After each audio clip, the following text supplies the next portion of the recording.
Comme prévu, le combat le plus explosif de cette soirée, c'était Michael Chandler face à Charles Oliveira. La revanche, le combat ressemblait fortement au premier combat entre les deux. À la différence que cette fois-ci, personne n'est tombé KO, c'est très surprenant. Je pensais que ce combat n'atteindrait pas la limite et que Charles Oliveira l'emporterait plus tôt. Finalement, Charles Oliveira l'a bien emporté, mais au bout des 5 rounds, et c'était chaud. Michael Chandler, qui semblait avoir aucune chance, qui se faisait dominer en striking, dans les échanges en grappling, qui s'est fait prendre le dos plus d'une fois. Il a fini par renverser la tendance et presque mettre KO Charles Oliveira. Il y a eu un moment où on a vraiment eu chaud, où un arbitre un peu trop précipité, un peu comme Marc Goddard, aurait pu arrêter le combat et donner la victoire à Michael Chandler, encore une fois, comme au premier combat. Mais voilà, c'était un bref moment.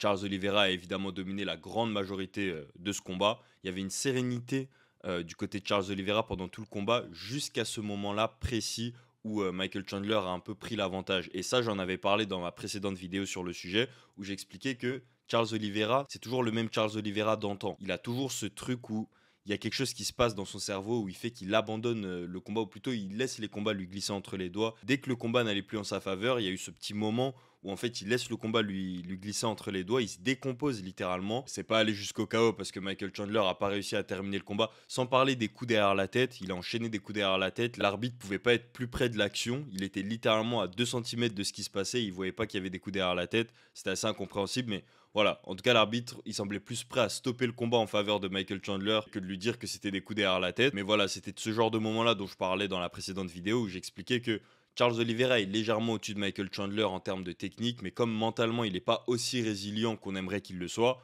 Michael Chandler avait largement sa chance dans ce combat. C'était ce que je disais avant. Il a eu sa petite fenêtre d'opportunité, il l'a pas saisi. C'est assez malheureux quand même pour Michael Chandler, qui du coup risque de dégringoler au classement. Il vient de perdre, donc là il risque de sortir du top 10 et il va certainement pas obtenir le combat face à Conor McGregor. Conor McGregor ne semblait même pas intéressé par ce combat alors que Michael Chandler le méritait. Là, Michael Chandler ne le mérite même plus, donc ce serait vraiment étonnant que Conor McGregor finisse par lui faire cette faveur. Surtout que Michael Chandler, à l'approche de ce combat, il pensait qu'il allait avancer. Donc il pensait qu'il avait plus besoin de Conor McGregor et il n'a pas hésité à balayer l'idée de l'affronter un jour. Il a dit, moi je pense à ma carrière, je pense au titre de champion, je pense plus à Conor McGregor, il n'arrive pas à gérer ses affaires, donc ce combat ne m'intéresse plus. Voilà, il a tout misé sur cette victoire et comptait devenir juste le champion le plus vieux de l'histoire des lightweight à l'UFC. Bah finalement, maintenant qu'il a perdu, il se retrouve à redemander le combat avec Conor McGregor. Je pense qu'on sait tous qu'il va pas l'obtenir. Maintenant, ce qui est rassurant pour Michael Chandler, c'est que les produits marchent. Il semblait quand même être en assez bonne forme malgré son âge. Je pense qu'on va le revoir dans la cage. Il est loin de vouloir prendre sa retraite. Le prochain adversaire le plus probable pour Michael Chandler, selon moi, c'est Dan Hooker. Pourquoi Dan Hooker? Parce qu'il est dans le top 10, même dans le top 5.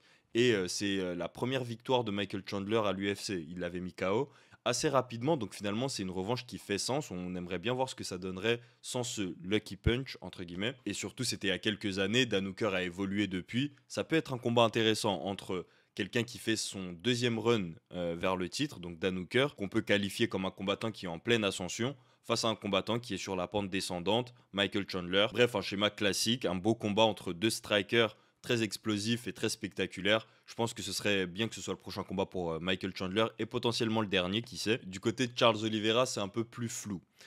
Charles Oliveira, aujourd'hui, normalement, le seul combat qui devrait l'intéresser, c'est Islam Makhachev. Je vous avais dit, quand est-ce que Charles Oliveira fait un call-out à Islam Makhachev? Jamais. Là, il se retrouve à gagner face à Michael Chandler. Il devrait tout de suite demander à combattre pour le titre et donc call-out le champion.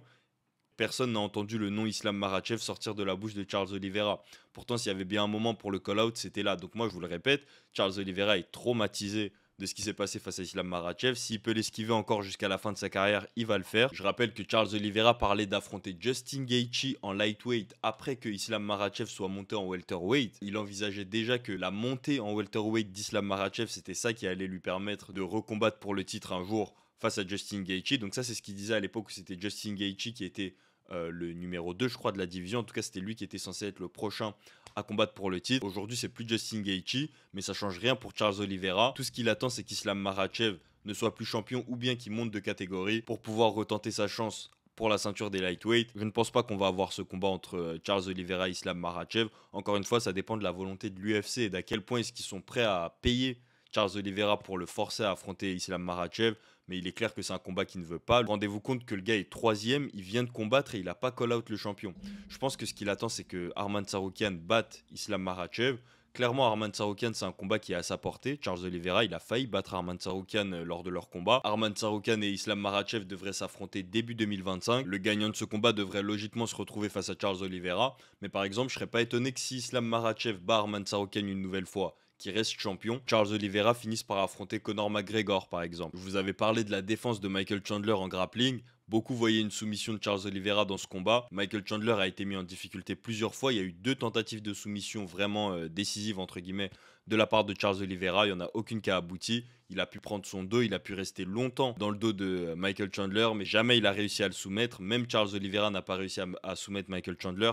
C'est dire la qualité de la défense de Michael Chandler en grappling. Comme je l'avais dit, il a été soumis qu'une seule fois dans toute sa carrière. Ok, c'était pas le plus inquiétant. Le plus inquiétant, c'était surtout dans le striking. Michael Chandler qui sprint littéralement un moment dans le combat. La manière dont il sprintait pour fuir les coups de Charles Oliveira, c'est de cette manière qu'il s'était fait mettre KO dans le combat précédent. Donc il avait dit qu'il avait travaillé sur ça particulièrement pour pas se faire mettre KO une nouvelle fois dans ce combat.